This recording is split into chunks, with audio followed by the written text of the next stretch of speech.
All right, so let's get started on some of these. First, let's take a look at Sophia's notes because they're always the highlight of my day. Don't make the background too dark. Nice. Don't use pitch black or bright white. Never ever draw hair with 1 pixel line. So this is the previous session we did with beginner mistakes. Do you like my hair? Just gonna hide here. Base, then detail. It's all about that base. About that base. No trouble. Megan Trainor. Don't get fooled. Too much contrast, illusion that it looks good. Don't get fooled. Oh, he's got a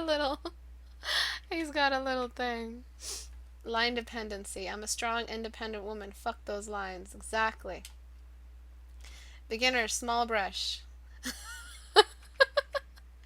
Pro, big fat brush. So use that guy. Why does he look like a burglar? Oh, it's a brush. It's a fat brush.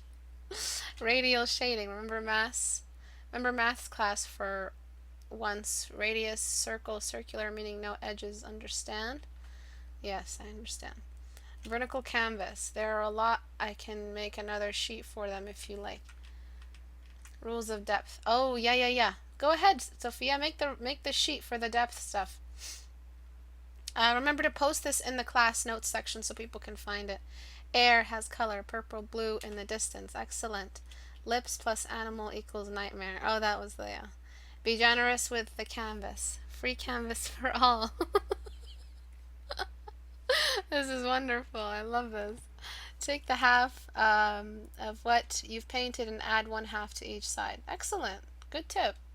Class 51116. Honestly, notes like this is why I keep going. You guys are such little, like, you're the stars of my show. I love you guys so much. Alright, so before I start crying, because I've been really emotional this past week, let's get started on some more beginner mistakes. So it's not a dedicated beginner mistakes session today, but I am just going to cover some basic stuff and talk a little bit about how to animate this. So you kept the eyes large. And there are many issues. One of the biggest issues is, of course, it's one of the most essential things to remember about, one of the biggest beginner mistakes is having your background white. When your background is white, all your values are just pulled up like you're just like yanking it up, and the white yanks up all these values. So if your background color was here, then this background color is the lightest value. So of course you don't use lighter than the background color, you use darker than the background color always. The background color is the environment, it's the greater room, and so it's got more light in it because it's a universal light that we paint with all the time. So internet's okay, right? So that means that we get to use values that are below this line. So listen to this, if we have our highlighter, the lightest point of the background here, we can go lighter than it for tiny little points like the specular or anything oily or anything that is pigmented white. But if this is the background color, we get all of this as the midtones and the sculpting values. Sculpting values are the values proper, the midtones and the slightly light midtones and things that you use for edges and the slightly dark shadows. So what we're saying is, if this is the height, we've landed our midtones in the best possible location, all the best colors. I'm going to zoom in, except for yellow, sit best in this area. So yellow starts looking like puke in this area. Alright, so there's literally no yellow. We just completely skip the yellow. But we're going through all of them. All the best colors that you can actually use are in this window. And they're right here in the best location. So if you wanted to actually be pointed to, you had a map and you're like, okay, where can I find the best colors? I will tell you, it's right here. It's in this value range. So if you're choosing highlighters on the skin, if you ever wanted to transfer this into skin and color, sorry, your lightest value would be up here. What skin tone do we have? Which of these is a skin tone? I mean, which of them? They look like Skittles colors. They look primary, unusual colors. And if you're using this for is she glowing? Is she like some sort of neon sign? There's no reason at all why your values should be up here. So that's why. If someone told you don't use white background and didn't explain it and you're still using it because they didn't explain it to you, this is me explaining it to you. It's because it ruins all your values. You start working outside an unusual alien range, non-local colors, primary weird neon, no man's land, light source colors that actually don't translate into a believable skin tone, into matter, into flesh that is not luminescent. All right, if you're using colors that are on the no man's land values, which is right here, this is all no man's land, all here, it ends right about there. You're using luminescent values that you have to use and preserve for things in your canvas that actually do glow. Alright, so how do we fix that? It's simple. Just go to layer mode, darken. Choose a really basic value here, something light but also a little bit darker, and we just throw it there, and that'll be that for the background color. And then we just erase away as we need to for the character, and we have them nice and separated from it. If her hair is white, you can throw in a little bit of extra hair. This is all I can do with a white background like that. Other than that, I think I can like lighten that just a little bit and use just a little bit more dark value on her so the background is lighter. But when we do this, we remove the white background. You're basically trying to sculpt while you still have lines. So this is another beginner mistake. Thinking that you can be half in, half out, 1 foot on either side of the border. You can't do that. This is me telling you you can't do that. If someone has told you you can, if you've seen it in another painting, link me those paintings. Post the paintings where you think they are successful, they have successfully broken the rules in the community. Challenge me, please. I want you to challenge me. I'm sure there are paintings you've seen that are half in, half out, line and sculpting. Post them on the community and let me see them, those that you think are successful. Because I know for sure they are not successful, and it's just your untrained eye thinking they're successful and you're imitating them. But they probably look really flat. So what happens is, you gotta completely get rid of the lines, but leave behind the proportions that came with the line. The video that I made, how to keep realistic anime or realistic anime. It's very possible to do realistic anime. It's not impossible. And that's because you can keep the unusual alien proportions, but you can't keep the lines that made those proportions accessible. You'll probably even find yourself shrinking the eyes just because you yourself, even though you wanted to keep the eyes large, as soon as you shift it over and crossed over from the lines, after keeping the proportions, you'll think the eyes are still too large. You yourself, the person who designed the eyes that big, you'll find that they're too big for you. So we have to start getting rid of these lines because they are stunting your ability to sculpt. They are limiting your sculpting potential. And it's funny that we find these lines as soon as we darken everything, because you were still in the line phase and you think that you've transferred over, but you haven't. Alright, so when we get rid of these lines, her neck is a little sculpted for a female. She looks like she's a bodybuilder. And I'm not sure if you're going for that. And that's because the neck is it's really wide. And I'll show you in the before and after in a second. But let's go into liquify real quick. Alright, so I'm just tucking the neck in a little closer to the line of the eyes, just on the outside lines. When the neck is slender and thin like this, the silhouette reads as more feminine. When we've got a thin neck, it reads as a bodybuilder, more masculine. So remember that for your silhouettes. As I always say, if the silhouette reads, you're good to go. The plate is ready for some detailing. And this is one of those things that is required in this read, especially if it's black on white. This background is still too light, but it's an acceptable light value. Alright, the other thing is the symmetry in the eyes. This face is facing the camera directly, but you're kind of trying to do a partly three-quarter view eye. So what's happening is that the eye was shifted up.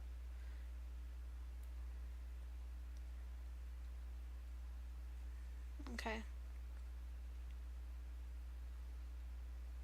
So when we get rid of these little tiny things, I mean, they're beginner mistakes. They are very simple things to cross off a list. These rules are a shopping list. They are an actual grocery list. You just go through them and get rid of them, and you're like, holy crap, my painting looks so much better, and I just done like 3 minutes of basic corrections. They're just really good things to do for your canvas. They're healthy for your canvas.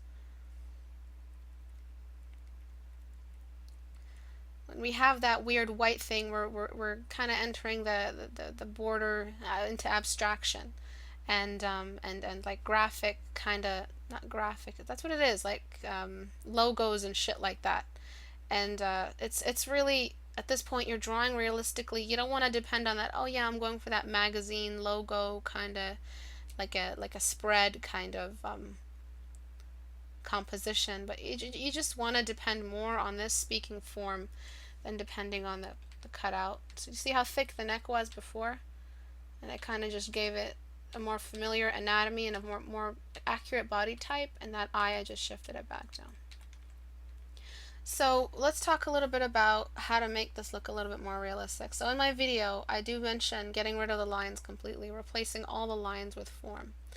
And we do that by finding all the edges. So there are many kinds of edges. There are the edges that happen out of a really sharp fold, like folding a paper. There are places in the face that behave like that. There's one object in front of the other because of distance. One is in the background, one is in the foreground. If this was three-quarter view, the nose would be in the foreground, the cheek would be in the background. So the cheek and the nose overlap, and they never blend together. That's one form of an edge. There's also the fact that you might have the hairline stop at a certain section. It behaves a little bit like an edge. Then you've got the 90-degree angle of the bone structures to the three-quarter view, the two outer quarters. There's four quarters to a face. The two outer quarters bend inward, and there's a point of bending right here, this edge near the cheekbone. So anywhere where there's bone influence, there's edge work. We look for those. Usually there's a line indicating those in our sketch phase. Somewhere or another that there was a line indicating all of that, and that's how we replace it. But this is one way to just start off canceling a lot of really, I call them immature beginner mistakes, because they're just entirely misguided. Now our values are ready to build up. Now we have values that are ready to go. This is a great plate to start building up with. You have an opportunity to radially build all your values here. I'm just going to use my newer brush. That's so much better. So I'm just going to find a value here and just start building up radially all these sections.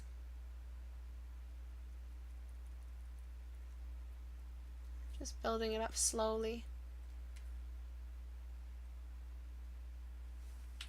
Just like, do I have anything selected? No. Just like that, always looking back at the navigator. I'm using pure white, but I have transfer on, so I'm not actually going to end up using pure white. But this white background is dragging all my values up.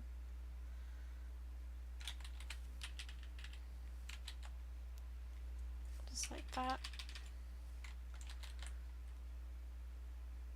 Minimum diameter.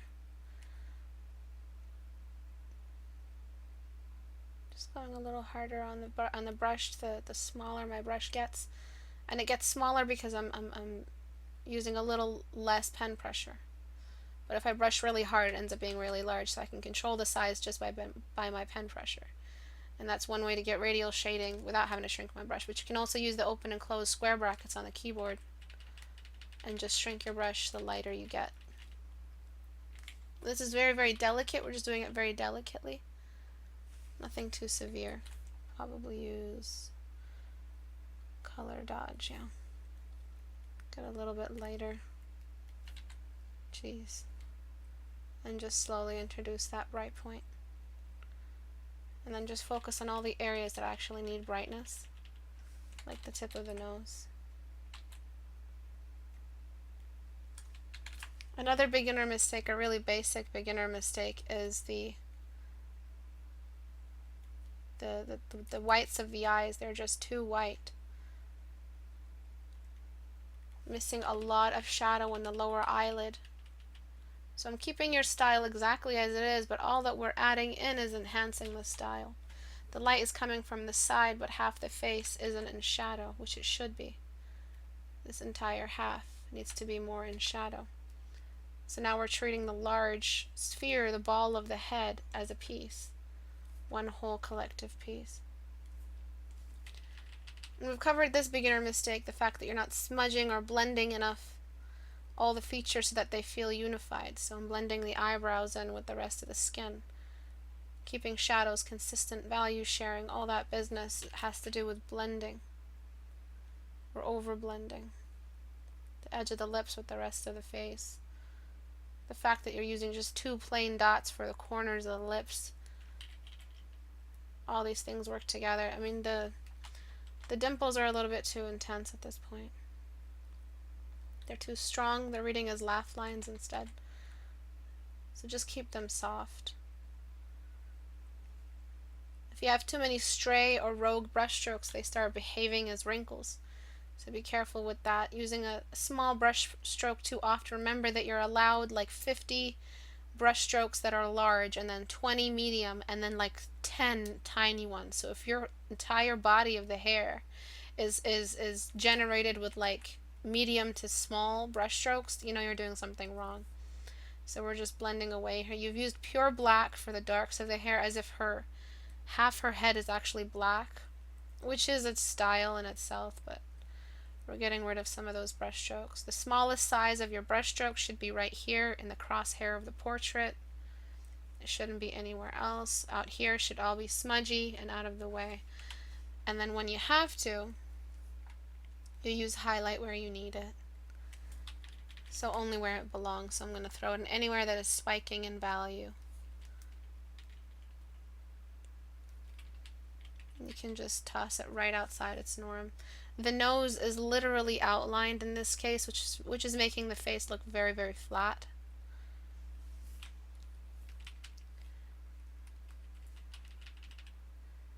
And there are ways to replace the nose here with some more values that speak like a more believable structure instead of a flat clip art kind of deal. I'm throwing some of that highlight here for the lips, anywhere where there might be wetness or hydration. And this is all because we corrected what the background was doing to our value. So I cover this theme a lot, the white background, and though I repeat myself and I've already done the lesson, doesn't mean that the world has been fixed of this epidemic about use of white in the background. I have to keep making videos about this because it's going to be a consistent problem. So I'm just throwing a little highlight around this whole section because this is the bone section. So I'm throwing a little bit of extra highlight here. It goes on top of the eyebrow. The eyebrow also gets raised in the value. And now our whites are actually being used where they belong, in a place that is influencing the painting in a positive way. So now the value that we're using, the spike in the value, actually speaks something. And if you wanted to, you can make the background just a little bit lighter. It doesn't really matter at this point because we have such grounded values. You can make it just a little bit lighter if you wanted to have that bloom. If you wanted to go for that that glow behind her as if she's some sort of spirit or something, you can use an unusual amount of white, but look at where I'm using it. I'm using a radial technique to bring that glow behind her. And I only need so much to create that bloom and that distortion, and then the rest of it is just a large soft brush to distort the edges. Just like that. And we have that glow behind her that you probably wanted. But it doesn't mean I'm making the whole friggin' thing white. I'm not using just white everywhere. It means I'm using white selectively. I'm using it only here. Tiny little amount there to make her feel like she's glowing. And yes, I've oversmudged the lips. That's okay. They're not the eyes. They don't matter. So let's take a look at the before and after. So this is what a beginner mistake will lead you to. You lose form. White background means there's a dependency on lines. Really, really basic stuff. You want to go higher in contrast, you can. Even if we use the contrast corrector right here, everything is moving in uniform. Everything is moving together because the background is already balanced with the values on the positive space, that they're moving together. That's if you wanted more contrast. Contrast is cheap reading. It's a cheap read. So don't go for contrast too soon. Develop a taste for low contrast paintings. Okay, so this one is a 14-day challenge. White background, very, very common issue. This is an excusable white background, but it's still right on the border. It's too white for a 14-day challenge. So it's a good thing this is day 1 for you, so that you can adjust this issue head on. One big problem is the white background, of course, so we're going to correct that real quick. Another big problem is the Your 14-day challenge should be right there. You're not focusing on creativity. This isn't about creativity. This isn't about making it look pretty. This is about you studying the face for 14 days and nothing else but the face. So the nose is too high. Oops. The nose is too high. And that just means that we just have to lower it just a little bit. When the nose is too high, it either reads as a baby face or an old person. Baby face because babies' noses haven't lengthened. An old person because an old person's mouth sags away from the nose. But that's just what the result is from this really, really high nose.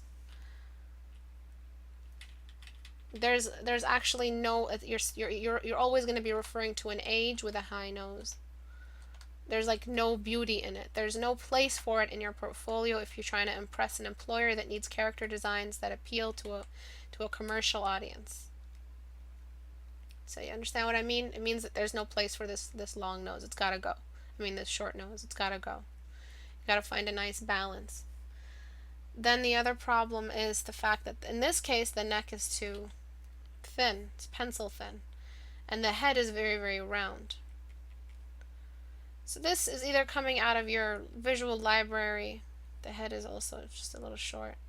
It really felt like an older person because that, old people have this smallness to their head because they lose their teeth, so it shrinks their head vertically.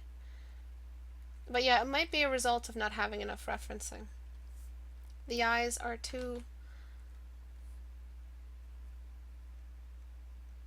they're too large. Let me just zoom out real quick and then correct the outside. So these are some ways to start developing a better face, a face that is, a little bit of you and a little bit of realism, and all for the sake of your audience. That's pretty much what the 14-day challenge is, to develop a more believable face. This fucking liquefy, man, I swear to God. Alright. So I'm just tucking in the sides of the head. And we'll look at them. This is a good place to start for your day 2. Good corrections for your day 2. The pupils and the iris, they're just too big. They need to be at a smaller size. Ease up on the shadow you're using for the eyebrows, and then you've got these really, the reason why it looked so old, either a baby or old, is because of these eye bags. Right here. They need to be a little shorter. You can have lower eyelids and you can have eye bags. They just can't be so extensively large that, again, you're referring to a specific age group. You've got a long way to go with developing a better looking nose. You've got a good hold over the general mass, the early brushstrokes of the lips. You need help with the eyes a little bit, so it might be beneficial for you to just look up some basic how to draw an eye, or look up some references of other people drawing an eye, or a realistic eye, a photo of an eye. But just so you can learn all the functions, it looks like they're squinting their eyes instead. So I really just recommend taking care of all these issues before moving on to your next day. Maybe you're not ready for a 14-day challenge just yet. Maybe you need to do specific feature studies, because all this did was reveal to you where you need to focus some of your work. Please don't draw the shoulders. The canvas is not wide enough for a shoulder just yet, so for the 14-day challenge front view, just focus on the neck up. That's it. Don't let the palette take up too much space. Just give it a nice little space like that. Okay? So, let me show you the before and after. Oh Lord. After. Okay, so these unusual features were referring to a specific age group. They were half in, half out, between old and young, beautiful and ugly, female and male. You just had it all mixed in there. It looked more alien-like than anything familiar or usable or applicable to a portfolio. So after that, we kind of worked with the exact features you chose. Same nose, same eyes, same mouth, but different sizes for everything. And this can be used for a male or female. Okay, so I try to catch people early in their 14-day challenge or late in their 14-day challenge. But this unusual sizing of the head is a common problem. Issues with the neck are a common problem. And they really show up when you have no hair and no clothes and no turtlenecks to hide. all your lack of knowledge when it comes to anatomy and proportion.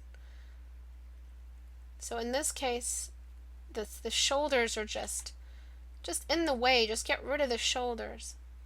The face again is too short. The neckline is okay for a female. I think you corrected that. Someone told you, I saw your day one. Someone told you that the eyes you drew in the first one were too big. I thought they were a little too big, but all in all, I really liked how they looked. I had no problems with the eyes that you drew for your day one. In fact, I think that face is actually really, really good for your portfolio, especially commercially. So let's find this person in the community and just look at their day one. The only issue I saw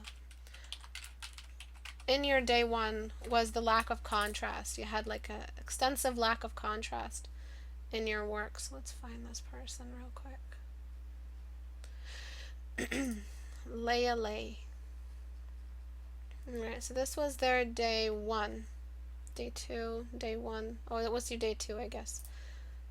Really, really cute. Really, really good. People like this. This is good for your portfolio. If you're doing a 14-day challenge to train your portfolio, you consciously know of the fact that you've chosen large eyes. Stylistically, you're conscious of this choice. You are aware that currently you're in danger of it being a habit. But if you're conscious of all these things, you are perfectly. There's no reason why you can't continue drawing these large eyes. They still work. You can still find these exact proportions in the real world. The only problem, and I think you were misguided just a little bit by some of these critiques, is the contrast. That was the biggest issue. Where are the dark spots for the nose? Where's the edge work? Where's the radial shading for the sides of the lips? Where is the excuse me? Where is the pigmentation for the lashes? Where is the edge work for the lower eyes? These are the real meat of your form. This is where it's the girth of your knowledge is in your appreciation of all the edges that I listed earlier, and all the major dark spots. The radial shading technique that's required of you to train for the 14 days that you do this. But the proportions you had were fine. The jaw size, the neck size, the face was in a really good place. And I think because you've wasted so many days so far focusing on proportion, you haven't developed enough on your contrast. You're still having issues. There's almost no definition still for the nose, no definition for the edges of the lips, and you need to start working on those as soon as possible. And you overcompensated by shrinking the eyes too much. I think the eyes need to be much larger. Okay, so this size is too big. If the eyes were a little bit larger, you're still working from that commercially friendly portfolio style, like that really trendy style recently, that elf face for male and female. I think your issues was not proportion. You had great symmetry going on. You had separation between all the quarters of the face. Your day two had potential. And I think you should backpedal just a little bit and focus back on your contrast. And what do I mean by contrast? What do I mean by edge work? So let me show you real quick what I mean. It means having the courage not to blend this area with the space around it. Completely leaving this. Actually defining where the water line is with a nice sharp edge. Just like that. Working on the believability of the face. Learning how to shade radially. Allowing your values to reach a really dark point gradually. The edge work that's required. I'm going to use this contrast. For the nostrils, right here. And the tapering effect, the radial shading involved there. And developing your technique there. And learning to use contrast courageously but carefully, cautiously. The edge work required here. The secondary light source on the nose. This is all stuff that you should be developing for your 14 days, not learning to rearrange the sizes. It's not always about scale. Sometimes you're not going to be able to draw a pretty girl. You're going to have to draw an ugly old guy. What are you going to do then? Keep rearranging the face and still not have your radial shading developed? Still not know where the edges go? And I know not everybody knows about edges so that they can give you a proper critique. But there are many, many, many videos that I post where I'm talking about that stuff specifically. I am naming the actual fundamental by name. So look out for this stuff, raw form, raw sciences, raw physics. That's what's going to carry you into a really good, successful graduation of your 14 days.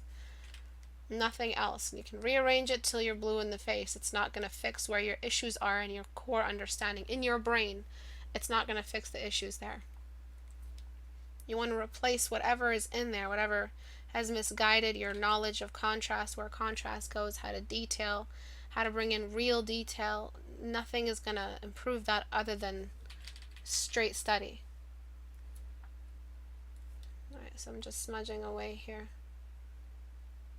So please remember that if you're going to use the smudge tool, you can't use smudge tool on a flat brush with a basic, like a non-scatter, just like a straight stroke. You have to use a scatter brush. It imitates the way you would scatter your fingertips or whatever you're using to smudge it in real life. You're actually outlining the edge of the lips in this case in the Cupid's bow. This whole section is relieved of detail. Need a little bit more contrast here. So learn about contrast, grayscale, a reference for yourself. At this point, it's safe to say you need some references, real photo references. I'm sorry I haven't looked at the questions yet. I will notify you guys when I'm looking at the comment section. And then just write my name beside your question and I'll be able to see it. Please try to ask questions relevant to this. If not, if your questions are irrelevant to the current discussion, then just wait for the session, the Q&A section at the end. Alright, so I'm just using some more, throwing some basic lines. I'm throwing a big line here, but I'm not going to leave it as a line.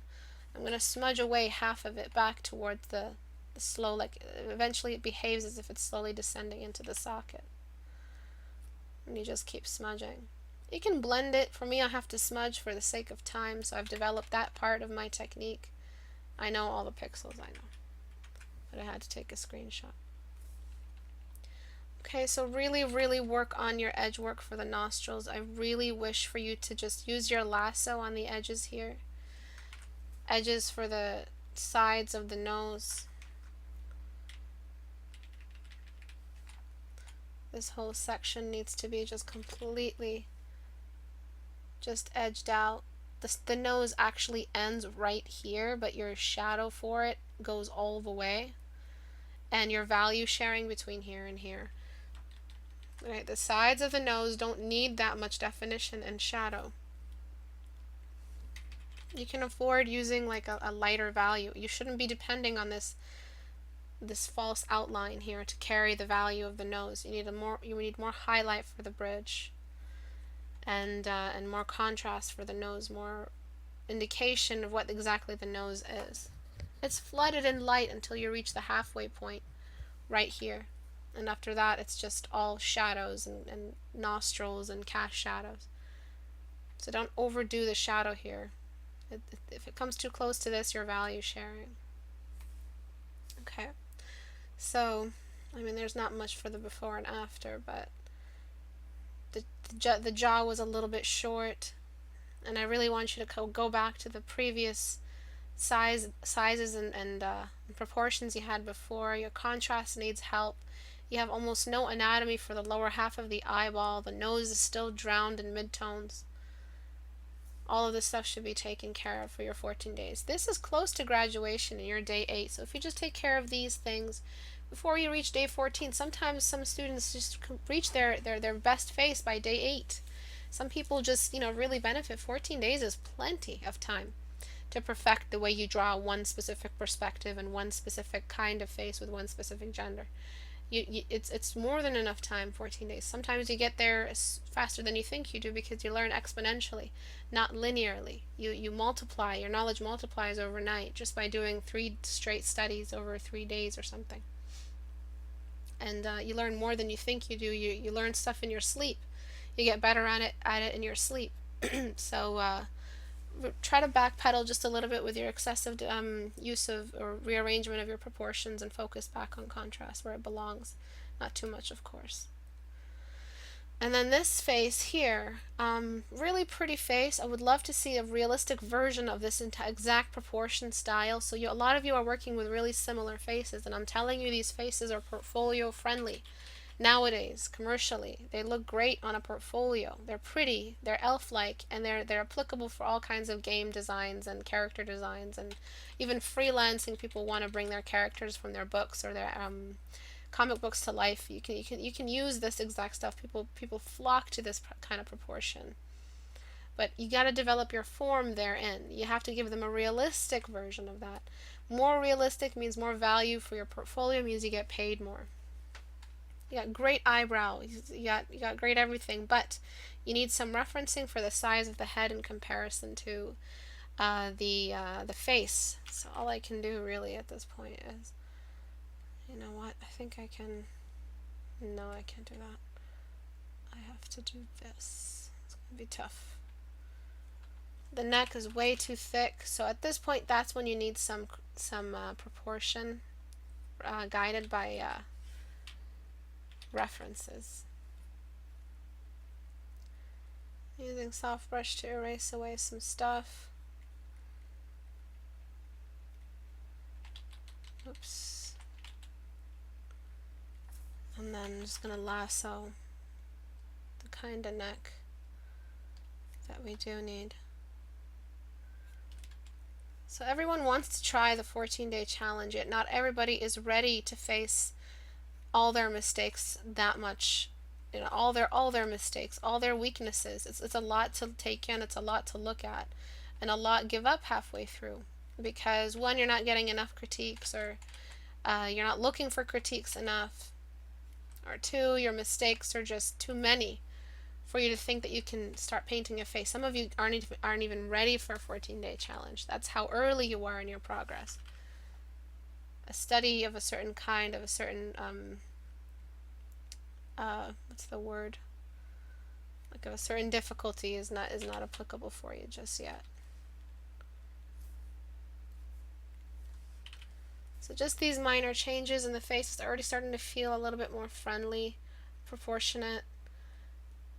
We're just pushing all the features back. Do this for 14 days. Develop your value sharing. Develop a more believable nose structure.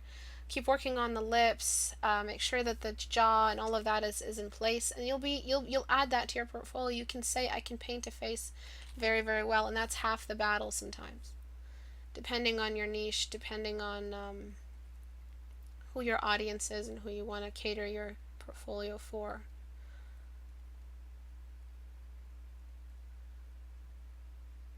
Alright, we need a jawline, so there's a specific little edge on the face here. And the Barbie doll face is fine. It's fine. It's not going to damage you forever. Learn the basic rules before you break them. Learn the golden ratio. Learn all that beauty stuff. Take advantage of your 14-day challenge right now and dress up your portfolio with something that you'll get paid for. So that's the end goal at this point, is to show your parents that you made this much money, so they can shut up about the fact that you chose art as a career.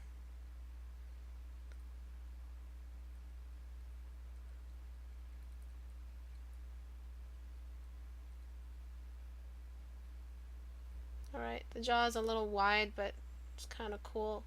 Kind of looks like that girl from Silence of the Lambs. Alright, so just reorganizing some of this stuff. This is all you're really supposed to be doing for your 14 days. It's perfecting that front view face, and then jump onto the next gender, and then do 3/4 view and perfect your rotation and your perspective. All of that stuff is what's going to get you to the end game, which is being able to paint something realistically and saying that you defeated this section of the map. Next I'm going to go into gestures, and then I'm going to transfer this from grayscale to color. It's always successful if you fragment your learning process, and it's just something I'm always repeating. So that's just some of the critiques for today. I'm going to try to find some more stuff to look at now. Guys can see what I usually go to. See my pages. Alright, so what was this? There was one that I wanted to look at. It was just really, really strong 3/4 view. That was really, really, this one, I think. I think it was this one, yeah. Down Download photo. Okay, so ask your questions. I'm going to look at the comment section now. Ask away. While I grab some more stuff to look at. Stop dicking around.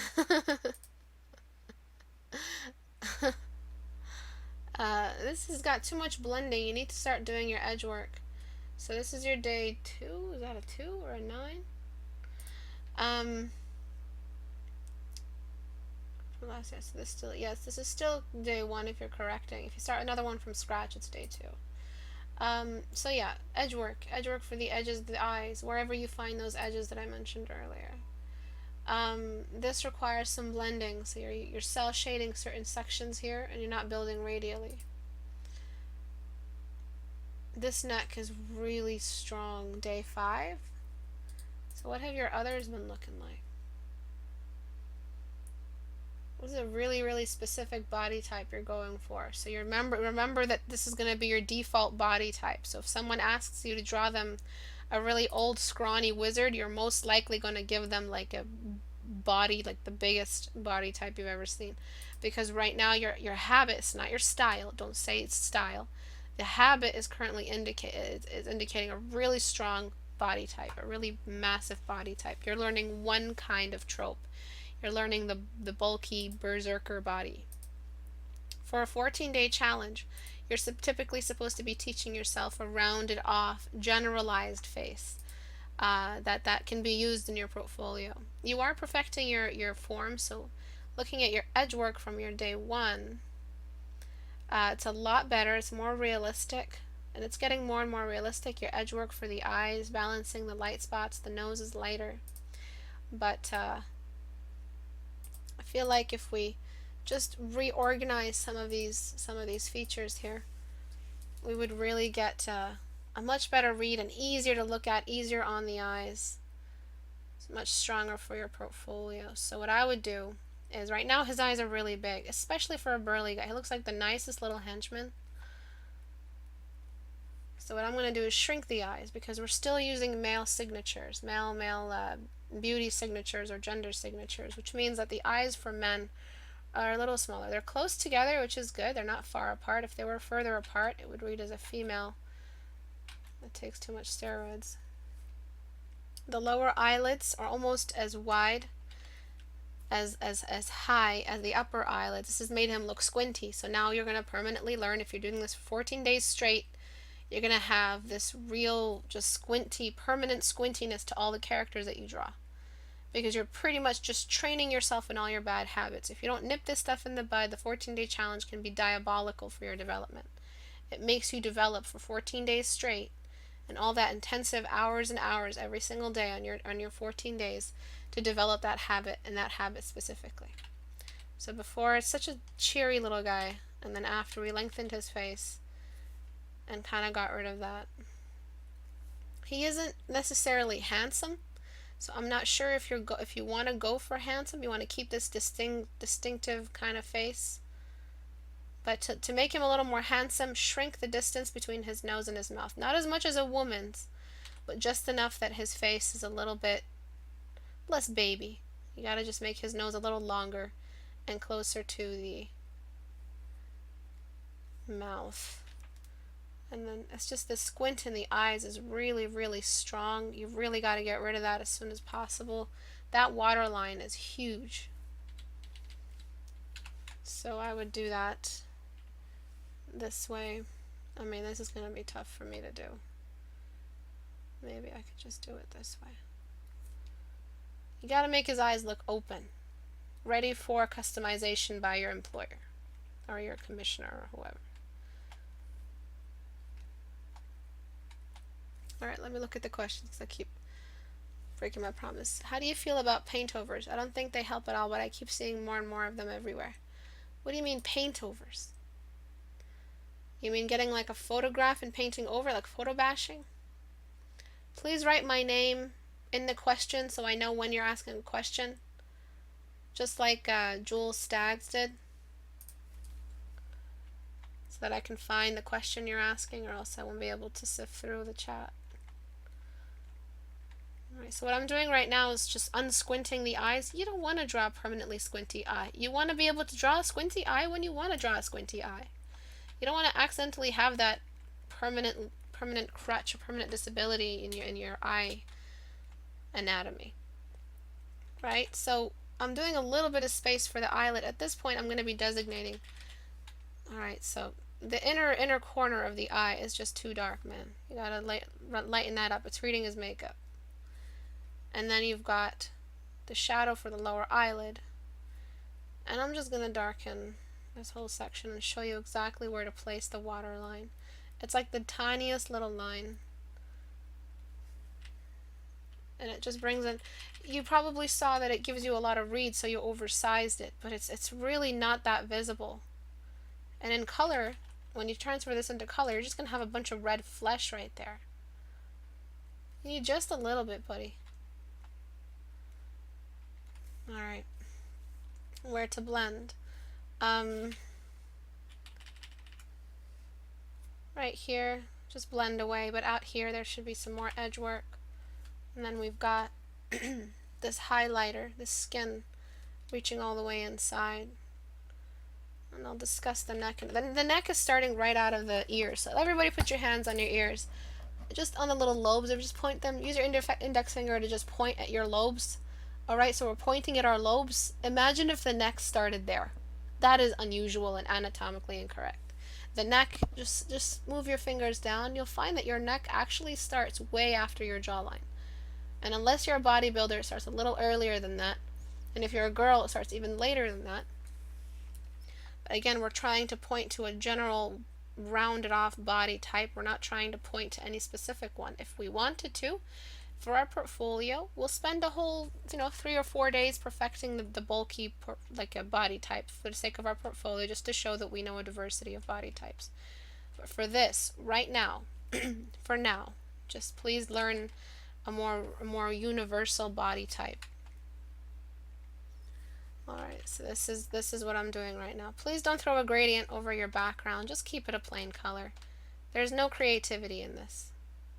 Get rid of all creativity. This is all practice, all study. Alright, let me look at the questions real quick.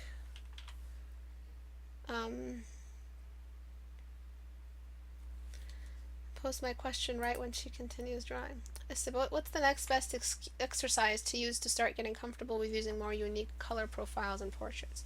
Should I just hop in and hope for a critique? Yeah. If you're done drawing like unique color profiles and portraits, so basically different skin tones, right? So you're done with one, you learned the basic generic like half Caucasian, half tan, kind of medium skin tone. You want to learn how to draw the darker one. Just try to learn it, look it for your reference, and then grayscale your reference. And take a look at what the lightest value looks like, what the darkest value looks like. You have to, in order to learn a color profile, you have to learn its version in grayscale. So if you're painting a really dark African skin tone, grayscale that reference and just take a look at what's happening. You'll learn all this crazy stuff, and then color it, put the color back on, and then you'll find lots of purples and lots of oranges and lots of deep pinks. Not pink, like deep reds and stuff, like a peachy deep red compared to the rest of the browns everywhere. So you'll find it's not just about the value, it's also about picking colors from all over the palette, all over the color wheel. And then if you go really light, like pure, like that really pale skin tone, you'll find lots of purples, lots of cool leaning values. The darkest dark is the lightest light of some other darker skin tone. So then you have to grayscale it in order to really assess the difference between what you're used to and what the new color codes look like. Earlier you said you had transfer on when you were using pure white. What does transfer do? Transfer, just take a look what's happening with my brush let me turn off shape dynamics. When I turn transfer on, it brings in this so this is the minimum diameter, so if I max it out, I don't really have that much transfer. But if you max it out or you minimize it, you still have this pen pressure controls opacity is what transfer is. And if you raise this little piece, it shows how much pen pressure is required to reach that much. If you raise it up, you need less pen pressure to get a darker value. If you put it on all the way low, it takes a lot of force to get to this dark level right here. If you raise it up, you don't need that much force to get the opacity back. But just put it in the medium, just put it at 50. But transfer just means that your pen pressure not only controls shape, size, brush size, but brush opacity. See, the opacity toggle is gone. Opacity, the opacity option is gone. So for this brush, this soft brush that I use, it has these settings. Just shape dynamics, and I don't have transfer on all the time for it. And sometimes, because I put the opacity down low from here, I don't really need to use opacity a transfer on because I'm painting and doing a paint over, so I have to finish it quickly. And transfer does slow down your process, but it does polish very nicely. I use it for personal stuff.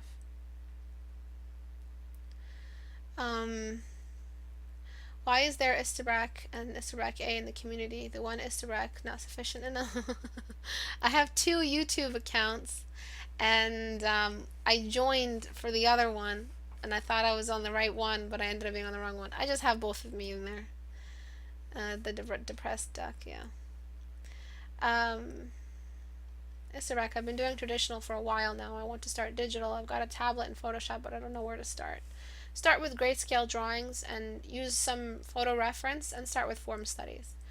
These are all ways to get yourself practicing blending and practicing your edges, which is a great foundation for learning how to read references and memorizing references. Starting with edges, using your lasso tool, doing form studies already turns off dependency on lines. It's very easy to depend on lines when you first get into digital because you're looking for a read, you're looking for an instant read, instant gratification from your painting 5 hours, and you want to look at something that actually has contrast in it, so you go into the lines. But if you nip that in the bud early on, it's much better for your development.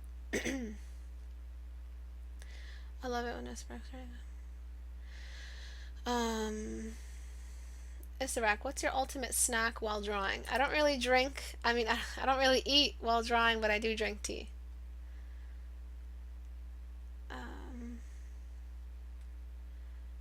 So yeah, Jules Staggs, can you clarify what you meant by Paintovers again? Because I don't know what Paintovers, what you mean by Paintovers, Jules Staggs. You're gonna have to re-ask the question. Istebrak, should I spend more time on one sketch or do lots of sketches? What are the benefits of both? Spending more time on one sketch means you're teaching yourself how to plan the sketch, meaning you're spending more time giving like quality, intimate, like lovey time to your gesture lines. That's really, really good. Spending some quality, like romance, turning on some candles, playing some, sexy music, and just just looking, just spending, just memorize the curves of your gesture lines, okay? That's great. Spending a lot of time on one sketch means that you're thoroughly filling in the gaps in your memory and in your workflow. So spending a lot of time on one sketch benefits your workflow and organizes your work process. Makes you appreciate the gesture line stage. Doing many sketches in a row, one day you just don't want to spend too much time going through them, means that you're expected to make a read like that. So it's also beneficial for your sketches. It's also beneficial for your gesture lines. In my opinion, the best sketches are the sketches with the best gestures. I don't give a rat's ass if you spent 15 hours drawing every single part of the chainmail. That does nothing for the flow and motion and believability of the gesture, of the figure itself, the full standing character design, lineup, standing character, whatever. The thing that really sells it for me is the silhouette, and in that silhouette there is a spine, and that's the gesture line. It's like learning how to perfect your cardio. Jogging is really great for your muscles, but going really fast and sprinting also has the benefits for your muscles, reshapes your muscles in a different way. So doing the same thing, speeding up your sketch process, makes you practice your gesture lines in a different way, in a beneficial way, but from a different angle. And slowing down also benefits your drawings, but from a different angle. So you're kind of zoning in on all your weaknesses when it comes to gesture lines. So in your sketches, if it's not portrait sketches, the same thing goes for portrait sketches. You're spending more time on your gesture lines, quality time. Alright, so let's take a look at this guy's before and after. Before, do you see how he just looks like a jolly old guy with these really large lower eyelids? They were just too big, man. They were too big and they weren't rounded off. His ears are too large as well. And I think you used a very specific reference for your 14-day challenge here. I think you looked at a very specific guy. Probably some sort of like MMA fighter or something like that. Or probably UFC. Actually, no, their bodies are a little less bulky. Excuse me. I would recommend lengthening the face just a little. And this little jawline thing here, I feel like you just got away with yourself. You were just, having fun blending, and it just kept blending and gave it a specific shape. You don't need that. That's very... You got this whiteness halo. It just looks like he has a white beard growing in. So just don't undo the beard shadow that sits on half the face. And when I throw that, it really does look like he has a beard. When I get rid of that weird patch of white that just simply doesn't belong there, half his face is too dark when we get rid of that relief. So this was you hiding this essential error that you had in the development of the lower half of the face. We needed some of this light down here. So you had a lot of stuff that was being hidden by these very, very specific measurements. So the only relief points of this beard shadow are the light spots, areas that look up if we tilt the face from the side. Sorry, I don't have a Portrait Studio copy ready so I can show you tilting the face from the side. We're almost done with Portrait Studio, just nearly there. But I will have it up and running for our coming sessions, I promise you that. And just look at it this way: the longer we develop with this overhaul update, the longer we take, the better it is, the more perfect it is. It's going to be the better impact. I want it to be an update, not a downgrade. Right, so this line right here, this is basically you outlining the lips with a line instead of actually using some values on the edge of the lips. The lips are a little bit too dark for a man. The nose, these nostrils are really closed off. I mean, there's just a lot of issues here that weren't addressed. And again, that's what your 14-day challenge is about: learning to develop the geometric anatomy behind all these features. Learning to become familiar with the real polygons under the nose, the pyramid of the nose, the cylinders of the lips, the spheres of the eyes. Perfecting all your brushwork. These Mr. Scrooge eyebrows, these need to go. These are not important. Another thing you spent too much time on, hoping that it would save your painting. Alright, so the 14-day challenge is like this crazy CrossFit exercise. It's not easy. And if you're not ready to take on face to face all your issues, all your crutches, all your major problems, then you're not ready for it. Okay.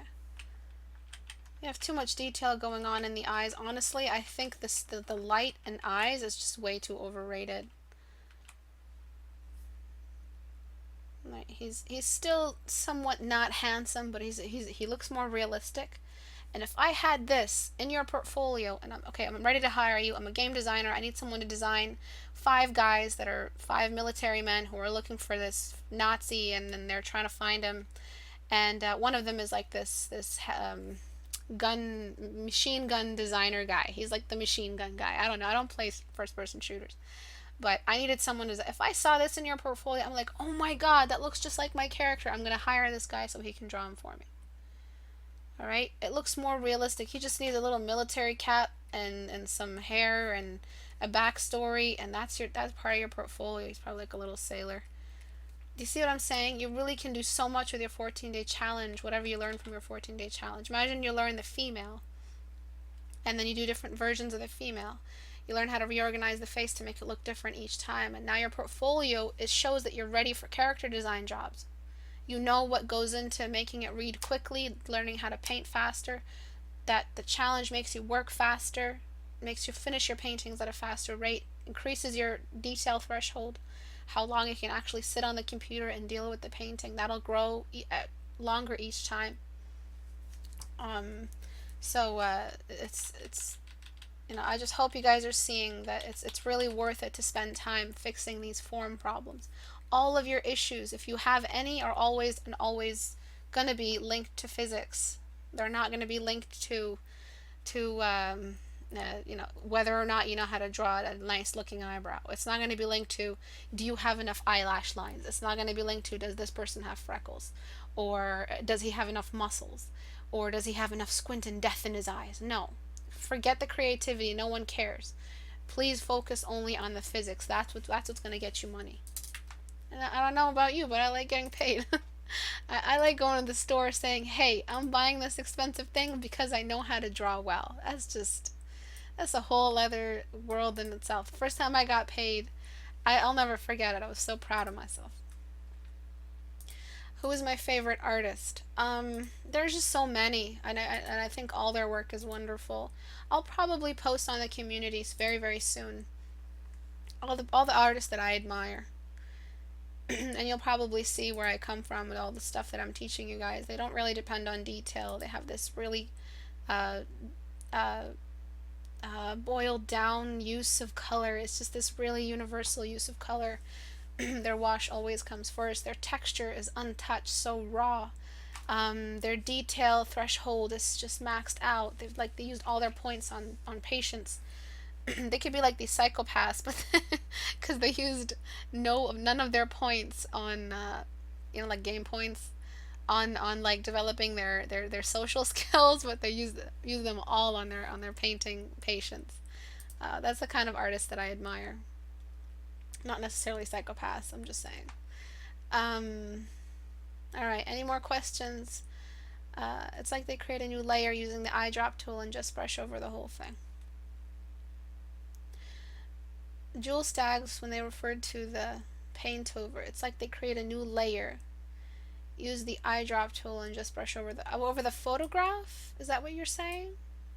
It's just one form, really. Digital paintings, they're just brush over a photo. Yes. That's called photo bashing. They do it because the photo comes with these great colors in it that you can't really duplicate. I personally don't think that it's a great way to learn, but also you can also counter argue and say it is a great way to learn, because you'll be learning which areas in the color wheel exactly do the best colors come from, the color wheel, sorry. So it has its benefits. You kind of learn the neighborhood of realistic photo colors that come with cameras. You start to memorize these exact areas, but it's not necessarily good for developing a workflow, an organized workflow where you're organizing, okay, I'm going to draw the horizon line, then I'm going to draw the distant areas. I know all the rules of depth. I know this. I know the light does this to a shadow. I know the diffuse. I know the color. That's not necessarily stuff you're going to learn doing photo bashing all day long. Just try it all, I guess I can say. There's always something to learn. Is there a way we can message you directly, privately? On my website, so just to close up shop, just go to istebrak.com. You can go to my portfolio, you can go to private tutoring, but just scroll down, you'll find a form submission, just like this. And what's called commission inquiry, I should probably call it something, just general inquiry. And you can contact me there. I have Facebook, I have Google Plus, you can message me there. I have YouTube, you can send private messages there. I'm available everywhere. But if you wanted to catch today's class, I posted on YouTube once this session is over. Google Plus is a community from which I choose all the work that I critique. So if you want your work critique, you just have to join. Please remember to read the rules. A lot of people are joining. It's going to hit 3,000, I'm sure, by December or January. So please be aware that there are rules you have to follow in order to keep this community functional.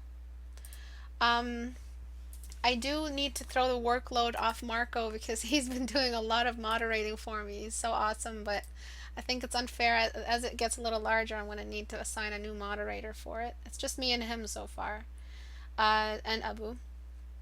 So Facebook, if you want your stuff that I painted over today sent back to you, message me on Facebook and describe what I sent back to you. Don't just say, hey, can I have mine back, because I don't know your name compared to the name of the file. Just say this person's face and I'll send it back. Twitter is where I announce class cancellations or class delays, and Instagram is just Instagram. So istebrak.com. Istebrak, how do I create a cool, realistic yet cartoony style? Keep the cartoony proportions and replace the lines with physics. That's how you create a cool, realistic yet cartoony style. So you can keep the crazy proportions, big eyes, big nose, caricaturish, large-sized head, weird legs, usually short legs. But if you're painting realistically on a really cool background, balanced colors, balanced values, darkness only where you need it, radial shading for geometries, edge work is intact, you can just draw the weirdest shit and it's going to look cartoony because of its silhouette. The silhouette is still going to look really cartoony, but as soon as you turn that silhouette off, you have all these realistic forms beside it. This rec inspired me talking about psychopath. Depressed duck. Oh, so you also, let's see how many people actually have the depressed duck in there. Yesterday night in my stream, I was a little high. I don't know what the hell happened to me. I drew a depressed duck. I changed it to my. It hasn't changed yet, but it has changed. It just hasn't changed it here. Brand account takes a few minutes to show. I think YouTube doesn't like, because I have like enough subscribers now that doesn't like me changing this too often. So it takes time, so I don't dick around too much. It's like Facebook now. Thank you everyone for watching today. I have a tiny little announcement. I am ready to release the skin blending brushes you see me use all the time. I'll probably release them within the next couple weeks, probably side by side with the Portrait Studio update release and the final announcement for the tablet contest, the holiday contest. For the holiday contest, I will probably give out choose the winners around January, and then just mail the stuff to the winners then. But start preparing for the contest. Prepare your case. Talk about how this channel has benefited you, how long you've been following me, what you learned most in your journey on my channel.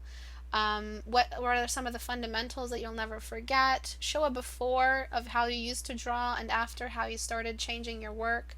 If you don't have a tablet, which is basically the winners are going to pick up a tablet. You will be given a tablet. If you don't want your tablet because you already have one but you won, we can choose to give your tablet to someone who actually needs it. If you have one, that is. If you have a crappy one, we can always just send you a nice one. The actual tablet, if you guys are curious which one it is the Wacom Medium, Amazon.com. I wish my addresses were .co.uk. I wish I lived in the UK. Wacom Intuos Medium. It's probably going to be this one or this one. I don't like this one. This is the one I have, and it's just, it's the worst because these buttons are just garbage. These buttons are literally like the extra $100 you're paying. These buttons are just absolutely useless. You don't need buttons because keyboards are more universal. So if you memorize your keyboard, you can use it at any computer. You don't have to assign buttons every goddamn time. It'll probably be this one right here. I'll probably get a different pen. I think the art pen is the one I'm talking about with the tilt in it. It might be a large depending on just your workspace, but typically this is going to be the reward along with Portrait Studio copy, a bunch of my brushes, and just something to get those students who really don't have access to all that digital media and digital merchandise. To just be able to give them something for the holidays, something to help them along their journey. So prepare your cases. Don't post them just yet. I haven't opened the submission in the community. But yeah, if you're interested in that, if you feel like you want to join this contest, just get started, think about it. And if you have everything set, if you're set right now and you want to add to the winner's pool, we can end up buying a more expensive tablet for the winner if you want to start the pool. I might start a little PayPal like pool for the winner, and if we get enough, I might even add some more stuff on top and add some of my own money as well to add to the winners. The reason why I'm not running this now is because I don't want it to be like a franchise kind of come one come all subscribers, let me get millions of subscribers and just yeah, I talked about it last time. I don't want cheap subscribers. I want real people. Anyway, thank you everyone for watching today. I will see you guys on Tuesday next at 5 p.m. Eastern Time. Have a great day, everybody. Bye-bye.